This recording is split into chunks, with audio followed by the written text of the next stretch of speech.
آگے بڑھیں، آپ کو بتائیں کہ پاک آرمی کا سیلابی صورتحال میں ملک بھر میں وسیع پیمانے پر فضائی ریسکیو آپریشن جاری ہے۔ سیلاب سے متاثرہ علاقوں میں فوری رد عمل کے تحت متعدد افراد کو محفوظ مقامات پر منتقل کر لیا گیا۔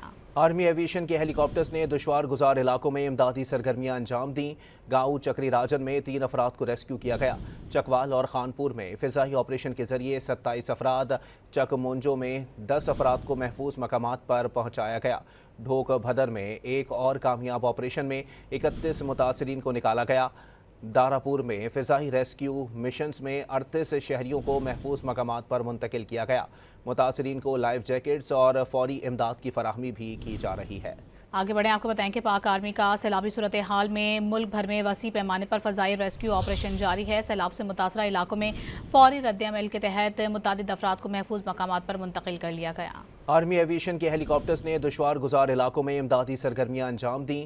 گاؤں چکری راجن میں 3 افراد کو ریسکیو کیا گیا۔ چکوال اور خانپور میں فضائی آپریشن کے ذریعے 27 افراد، چک مونجو میں 10 افراد کو محفوظ مقامات پر پہنچایا گیا۔ ڈھوک بھدر میں ایک اور کامیاب آپریشن میں 31 متاثرین کو نکالا گیا۔ داراپور میں فضائی ریسکیو مشنز میں 38 شہریوں کو محفوظ مقامات پر منتقل کیا گیا۔ متاثرین کو لائف جیکٹس اور فوری امداد کی فراہمی بھی کی جا رہی ہے۔